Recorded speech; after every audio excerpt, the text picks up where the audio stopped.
Hello, জানো তো এই চুড়িগুলো বাড়িতে থাকা কিছু জিনিসপত্র দিয়ে আমি নিজেই বানিয়ে নিয়েছি।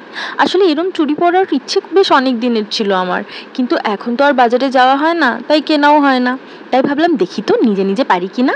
আর সেই মতো এই 4টে চুড়ি নিয়ে নিয়েছিলাম। এগুলো অনেক পুরনো চুড়ি, আমার রং চটে গেছে, এখন তো আর পরি না, তাই ভাবলাম এগুলো দিয়েই বানাই। আর নিলাম 4টে প্রিন্টেড কাপড়, কিছু ম্যাচিং সুতো আর দুটো কানের দুল।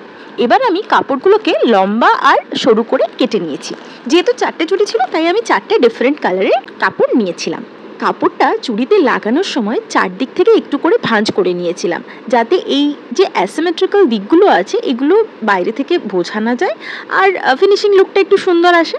এবার এই কাপড়টা যখন চুড়িতে লাগাচ্ছিলাম, তখন আমি যেটা রিয়েলাইজ করেছি সেটা হচ্ছে কাপড়টাকে বেশ টাইট করে লাগাতে হবে, নইলে কিন্তু পরে লুজ হয়ে যদি মিসপ্লেস হয়ে যায় তাহলে দেখতে একদমই খারাপ লাগবে, আর পরা যাবে না।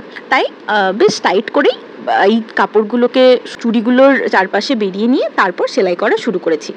অনেকেই আঠা দিয়েও চিটিয়ে বানায়, কিন্তু আমার পার্সোনালি মনে হয় যে আঠা দিয়ে করলে সেটা খুব একটা বেশি টেকসই হয় না, তাই আমি চেষ্টা করেছি সেলাই করার।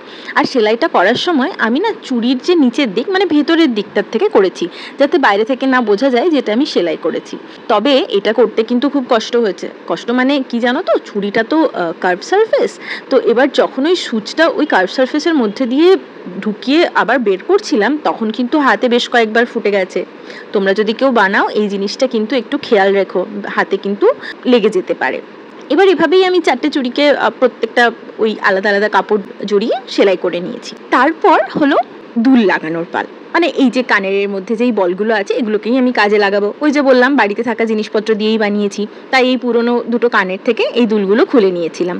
আর যেহেতু আমার কাছে লিমিটেড ছিল, তাই আমি প্রথমেই গুনে নিয়েছি যে কতগুলো দুল আমি এক একটা চুড়িতে লাগাতে পারবো।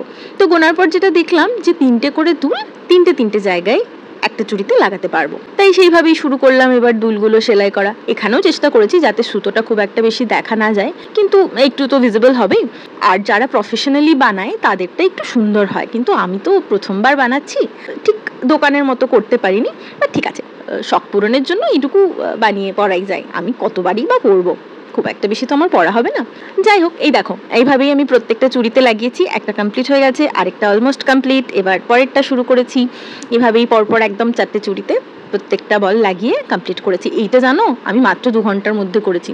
হয়তো তোমাদের কাছে মনে হতে পারে যে 2 ঘন্টা অনেকটাই টাইম, কিন্তু আমি মানে আমার জন্য 2 ঘন্টাটা একটু বেশি। আচ্ছা, এই দেখো সব কমপ্লিট হয়ে গেল। এবার বলো তো কেমন লাগছে। টাটা।